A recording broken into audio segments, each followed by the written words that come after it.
आज Doubtnut app download करें। Doubtnut पर अपने सभी गणित, रसायन विज्ञान, भौतिक विज्ञान और जीव विज्ञान के डाउट्स का करो सफाया।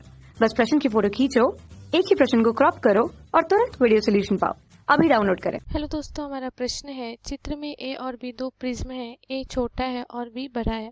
दोनों एक ही पदार्थ के बने हैं, जिसकी वर्ण विक्षेपण क्षमता, किसकी वर्ण विक्षेपण क्षमता अधिक होगी, हमें बताना है। ठीक है, तो देखिए, वर्ण विक्षेपण क्षमता की अगर हम बात करें तो क्या होता है कि अगर मान लो हमारे पास कोई प्रिज्म है, ठीक है, ये प्रिज्म है ए बी सी, ठीक है, और ये इसका क्या है, प्रिज्म कोण है, ठीक, कोण ए।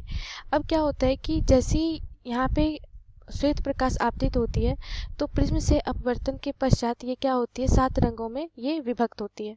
ठीक है, जिसका हमें स्पेक्ट्रम कहाँ प्राप्त होता है, वर्णपट में प्राप्त होता है। ठीक है, तो ये हमारी क्या हो गई, श्वेत प्रकाश जो आपतित हो रही है और यहाँ से ये 7 रंग निकलते हैं, जो क्रम में क्या होते हैं, इस तरह से हम याद रखते हैं, बेजानी पिनाला। ठीक है, जो बैगनी, जामुनी, नीला, हरा, पीला, नारंगी और लाल होता है। ठीक है, अब देखिए यहाँ पे ये तो इस तरह से अपवर्तित हो रही है। अब यहाँ पे देखिए क्या होता है कि अगर हम इस पृष्ठ पे अगर हम अभिलंब डालें तो ये क्या हो गया, हमारा आपतन कोण, और ये क्या हो गया, अपवर्तन कोण। ठीक है, अब फलक AC पे अगर हम अभिलंब डालेंगे, ठीक है, तो ये जो हमारा कोण होता है, ये क्या होता है, आई होता है, आई डैश होता है, और ये क्या होता है, आर डैश होता है। इसके लिए आप ये क्या हो गया, आपतन कोण, और ये निर्गमन कोण। ठीक है, अब यहाँ पे देखिए विचलन कोण की बात आती है कि कौन, ये जो वर्णपट पे हमें प्राप्त हो रहे हैं स्पेक्ट्रम, उन सभी तरंगदैर्घ्य इनके क्या होते हैं कि तरंग अपने ये बढ़ते तरंगदैर्घ्य के बढ़ते क्रम में होते हैं कि लैम्डा का तरंगदैर्घ्य सबसे अधिक होता है और बैगनी का सबसे कम होता है। ठीक है, तो विचलन कोण की अगर हम बात करें तो देखो, अगर ये किरण इधर से आ रही है, ठीक है, तो अगर प्रिज्म नहीं होता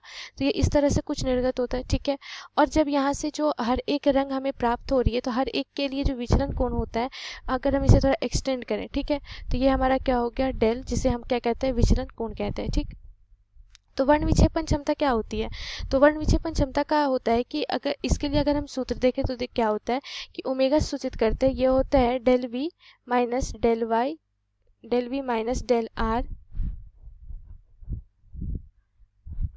अपॉन डेल वाई। ठीक है, ये क्या होता है, इसके लिए हमारा वर्ण विक्षेपण क्षमता की विक्षेपण करने की क्षमता क्या है उस प्रिज्म की। ठीक है, तो ये फॉर्मूला होता है। यहाँ पे डेल वी, डेल आर और डेल वाई जो है, यहाँ पे अगर मान लो ये क्या है कि आर, ये हमारे लाल रंग है, ठीक है, और ये माध्य रंग जिसे हम पीला रंग जो होता है वो माध्य रंग होता है। ठीक है, और ये क्या है हमारा, ये वी है, ठीक है, जो बैगनी रंग है। तो यहाँ पे इस तरह से हमें क्या प्राप्त होता है कि del V minus del R बटा डेल वाई जो होता है, ये क्या होता है, हमारा वर्ण विक्षेपण क्षमता होता है। और यहाँ पे del V minus del R को अगर हम अपवर्तनांक, जो डेल बराबर क्या होता है, जो विचलन कोण होता है, ये क्या होता है हमारा एन वी, अगर डेल वी लिखेंगे तो एन वी माइनस क्या होता है 1। ठीक है, जहाँ पर एन क्या होता है, ये प्रिज्म के पदार्थ का अपवर्तनांक होता है। तो अगर हम इसे एन के टर्म में यहाँ पे डेल वी हर एक रंग के लिए लिखे एन के टर्म में, तो ये हमारा क्या आता है, N V minus N R बटा एन वाई माइनस 1। ठीक है, तो देखिए वर्ण विक्षेपण क्षमता की निर्भरता देखिए तो किस पे हो रहा है, ये जो हमारा रंग है उसके अपवर्तनांक, मतलब जो प्रिज्म के पदार्थ के अपवर्तनांक के लिए हर एक रंग के लिए जो अपवर्तनांक आ रहा है, या फिर कह सकते हैं विचलन कोण आ रहा है, उस पे उसकी निर्भरता है। ठीक है, तो यहाँ पे इसके लिए जो छोटा और बड़ा जो प्रिज्म है इस पे कोई निर्भरता नहीं है। ठीक है, और जो हमारा प्रिज्म कोण है इस पे भी कहीं पे कोई निर्भरता नहीं है। निर्भरता किस पे है, तो प्रिज्म के पदार्थ के अपवर्तनांक पे। ठीक है, तो अब जब दोनों एक ही पदार्थ से बने हुए हैं, ठीक है, तो अपवर्तनांक भी क्या होगा, इनका समान होगा, और हर एक रंग के लिए, इन दोनों प्रिज्म के लिए हर एक रंग के लिए क्या होगी, जो दोनों के लिए जो अगर हम तुलना करेंगे तो वो भी हमें समान प्राप्त होगा। तो यहाँ पे किसी की वर्ण विक्षेपण क्षमता अधिक नहीं होगी, दोनों के लिए वर्ण विक्षेपण क्षमता क्या होगी, समान होगी। ठीक है, धन्यवाद। कक्षा 6 से 12वीं से लेकर नीट, IIT, JEE वो एडवांस के लेवल तक 1 करोड़ से ज्यादा छात्रों का भरोसा। आज ही डाउनलोड करें डाउटनेट ऐप या व्हाट्सएप करें अपने सारे डाउट्स 8400 400 400 पर।